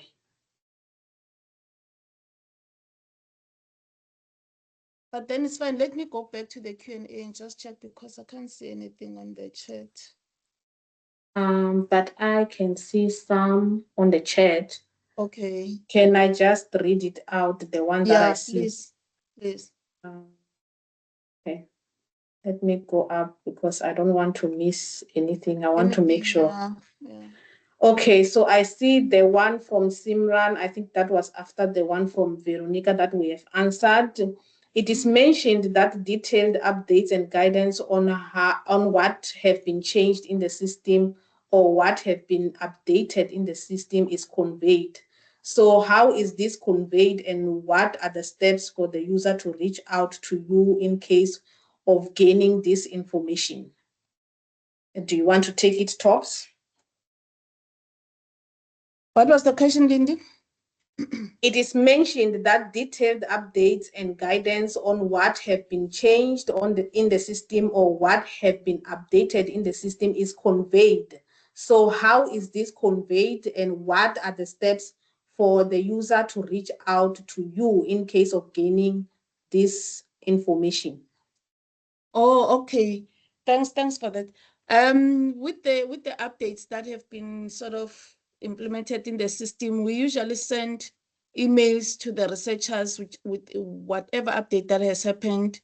And then maybe if the researchers still have some concerns, they can always email us, so that we can send them the document that has got all the requirements and the guidelines on how to capture and what to address when you have challenges with the PACTR system. Okay. Thanks, Tops. And just to add to that, the email address for PACTR is on the PACTR site. So when you are on the homepage, when you go down, so there is also a contact us where you can fill in the information that you want to ask and send to us. It will reach us. There's also an email address that you can use. So you copy the email address and you can email us from your own mailbox. So you can find that on each of the pages on the home page. So when you're on each of the pages, you can, when you go down, you will find the email address. It is listed there. But I would like to put it also on the chat. I'm gonna do that now. Okay, Tops, are you able to see the next question? Okay, the next question that I can see here, we from PM, I think it's Protas. We find it challenging to report cluster randomized trials as we have sample of clusters and the participants per cluster. Can the site be edited to accommodate this? So, yeah. I'm not sure if Protas is still in the call. Maybe if you can just ask the question and explain what does it mean. Yeah, because I see it's can we have cluster randomization as its own group under type of randomization?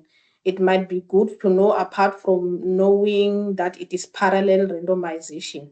Okay, so that is a good suggestion, Protas. We haven't reached that point yet, as I've been saying that the study designs are evolving, and it's something that we would like to accommodate all types of study design. So it's something that we are considering doing. But I would like to reiterate that when we are doing changes on the systems, it's not changes that we just simply do, but we look at how does it affect the system when we are making those changes. Just to give a little bit of more information on the background of PACTR, there is a flow of how the information that is captured, how it displays in the front part. So when we are making these changes, we consider all of that and we go back and forth, looking at those changes, how does it impact the information that's already captured in the system.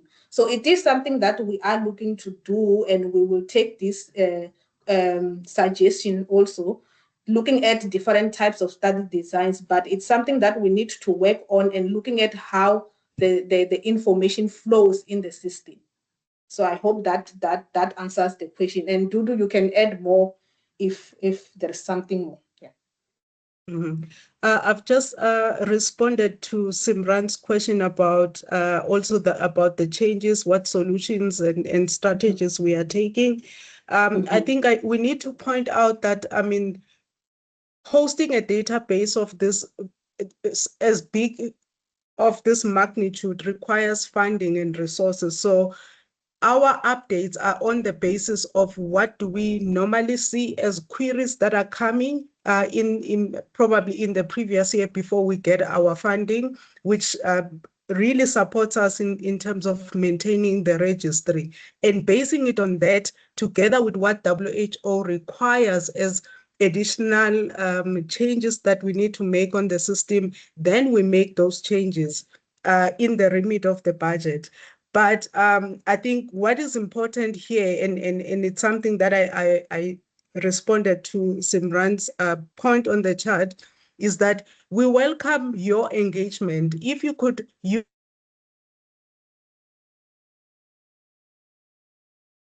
Okay. We have lost Dudu there. This one's submitted.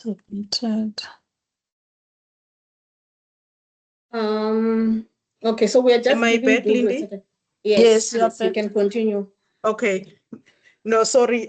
So what I was saying is that we really appeal to those that are using the registry PACTR to use the contact us page with the suggestions so that we can prioritize some of these updates. And we see cluster randomized trials are a thing.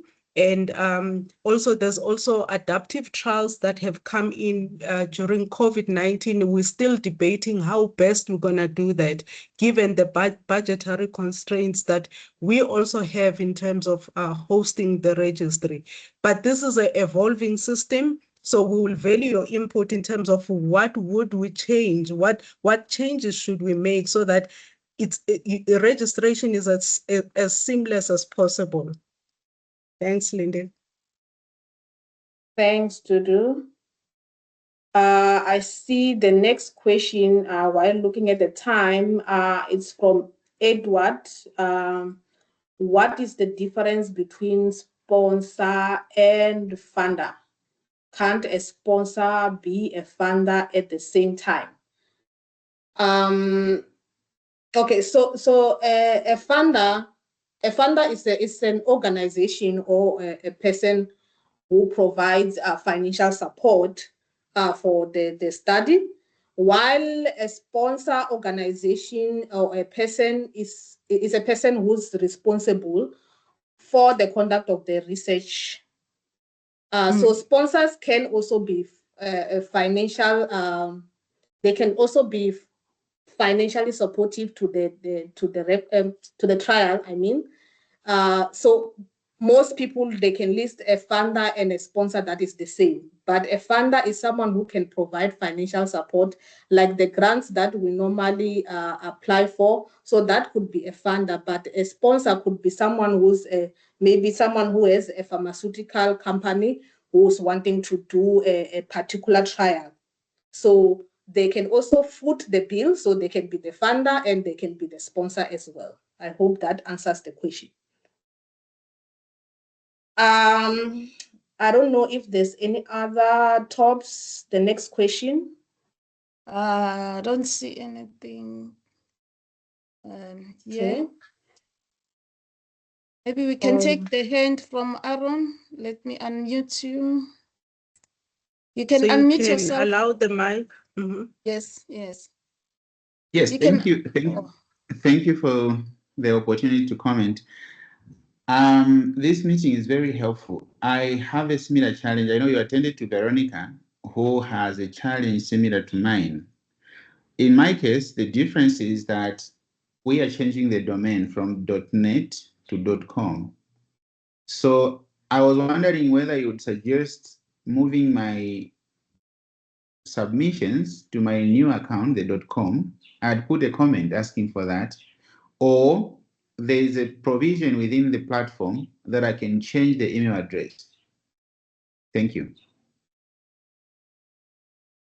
Okay. So if the email address that you are having, the new email address that you are having, does not exist in the system, it's not registered at all, we can replace your old email address with the new one. But if it's already there as you are there as a profile holder, then we will have to transfer the trial or the trials that you have to the new profile. So you can just send us an email here. Thank you. So the new email address has not yet been set up. I'm also able to access the old email address now.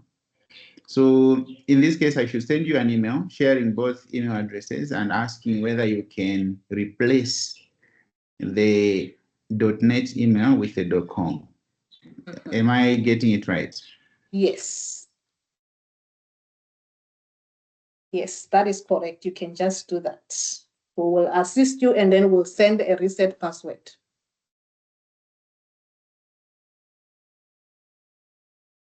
Okay. Are there any other questions that we are missing, Tops? I'm just answering some of the chats here. Okay. Someone wants to, like the email address, similar to what Aaron was talking about. So I just replied on the chat. Okay, and I've also provided the email address for PACTR, so you can use that. Yes, I yes. see Simran still has a hand up. I don't know if it's an old hand, but if there are still more questions, we have 2 minutes. We can take one more question and then we can try to compile all the questions as we see them on the chat, on the Q&A and the chat, so that we can answer all those questions and send the feedback. Is that all right? Is there any other question? There's one question from Monip. Monip, do you mind asking the question? Are you able to talk? Okay, Lindy, I'll just read the question from the Q&A from Monip. Do residents in the PACTR make changes to the trial in terms of the trial implementation, or is it just a matter of reviewing and approving or not approving? Sorry?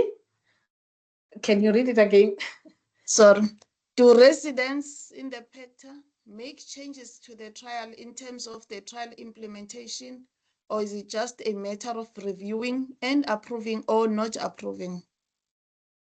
Okay, residents, okay, is it admin? I think it's admin. So yes, admin can assist researchers to be able to edit their records. We don't just approve records. So if a researcher is struggling to update their record, we can assist them to update. But then most of our job is to just review, and then we will give comments based on what we see in your record. If there's incomplete information, then we will send the record back for you to edit it and provide the correct information. Okay, I see you have answered most of the questions. Okay, I think this is the last one, still from Monip. It's about ethical approval. Thank you for your presentation. If ethical approval is not available in my country, and I started the experiment without obtaining it, and among the requirements in the application is uploading ethical approval and is a dissertation, how can we address this problem? Oh, okay. I haven't seen a country without ethical approval. I will hand this one over to Dudu. How do we deal with that? So I think this is a pertinent question. So what we have started doing, and probably the colleague with the question, we might come back to that colleague with more detail. There's an entity called AVREF, and also there's the ARMA, which are based at WHO and NEPAD, and also Africa CDC this week is looking at how do we prioritize research, and how do we put structures for clinical research, which includes ethics and all of that. So those are ongoing discussions at the moment. But for us as PACTR, it is outside of our, I would say, mandate to say ethics exists. Ethics doesn't exist in the country, but collectively with other partners that we are engaging with, it becomes important that we put this discussion to the fore to ensure that our trials in Africa follow we conduct our trial in an ethical manner, and we follow good practice for clinical trials. So that is an important discussion, and all stakeholders are aware of the challenges that Africa has in terms of other countries struggling with ethics approval. I hope that answers it. It's not a direct answer, but it's more towards sharing some of the initiatives that we are doing as PACTR to address that. Okay, thanks, Dudu. I think we have come to an end. We might have questions that we have skipped, but like I've said, we will compile those questions and send the feedback. I believe it is time for closing remarks, Dudu. Oh, closing remarks. So I think we needed more time. I think that's my closing remark. We needed more time, but we really value the discussion that has taken place today. The polls have indicated to us that as much as there are challenges, there is commitment to She's gone. From Oh, we've ownership lost. of the registry. Mhm. You've lost me again. No, we Yes. are back now. Okay, all right. Yes, I was saying that it shows the commitment of using the PACTR registry, and we really encourage African researchers doing trials to register with PACTR, because that will show what is our R&D pipeline looking like, what are the research activities we are doing, how can we change some of the disease conditions that we are facing in the continent. So a big thank you to everyone who has participated. I don't know if Thomas is still on the call, just for him to say a few words as well. Mm. Thomas? I think Okay, he's Thomas gone. is no longer in the Yeah, I think he call. dropped out of the call. Yes, he dropped out on the call, but really we Oh, thank the let me admit EDCTP. him. I think he's waiting in the Okay, lobby. all right, Yes. okay. Thomas, can I hand over to you just some closing remarks, please? Thanks very much, Dudu, and thanks very much, colleagues. I think this has been really an important exercise, not just to all of us here in the Africa office and the ICMRC at Cochrane, but I think for everyone who joined and participated fully. I've been following in the chat, very nice interactions, and this is what we hoped that we would achieve, and hoping that this is not the end of the process. As I said in the morning, that really we want to make this a registry that speaks to the African beneficiaries' needs. And we can only do that by getting your feedback like we've done today, and also, as I say, continuing as we go along. For those of you who have been following the discussions right from WHO of the global health guidance, you will know that on the African continent, we are well much ahead of other continents in thinking about how we can manage and coordinate our clinical trials ecosystem in Africa. And with the leadership of Africa CDC, AUDA NEPAD, and other agencies, we are slowly achieving this. And clinical trial registration is a major component of this coordination. And we really need to keep an eye on this. As I said earlier, there are national efforts that need to come together to make this process stronger, and not to lose focus of what is happening at a national level, but to build a bigger picture that responds to the structures below, and also turns around and helps to strengthen the national efforts in making clinical trials that happen in Africa visible. There is also, as you know, the CTC platform, clinical trial community, that we are using to highlight the capacities and the clinical trials that we are doing in sub-Saharan Africa. Having worked in sub-Saharan Africa for more than 2 decades now, I really feel sorry for my colleagues, yourselves on the line, and those in the field, our teachers, our professors, and those who have committed decades of their life in sub-Saharan Africa. When I see publications that people think nothing is happening in Africa, this is a sad reality.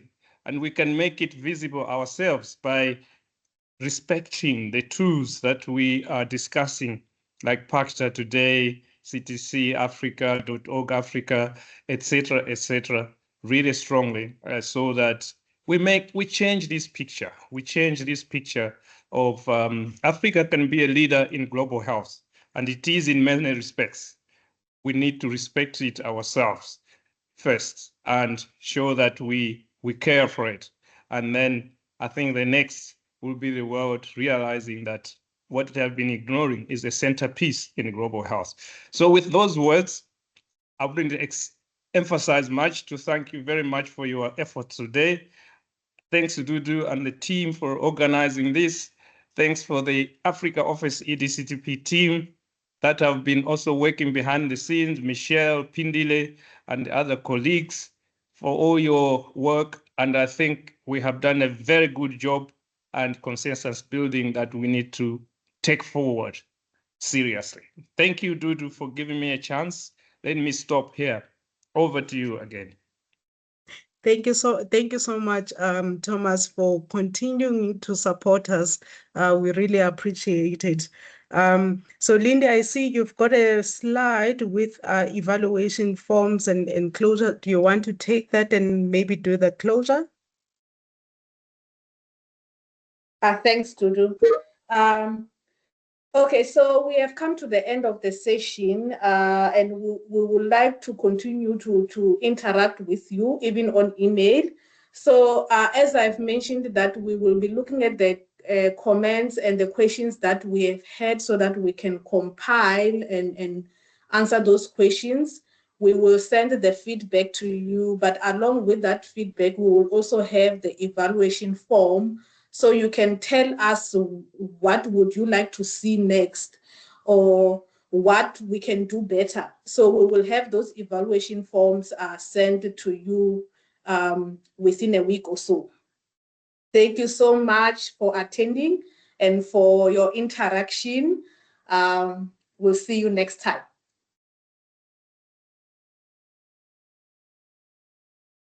Thank you. Bye. Thank you.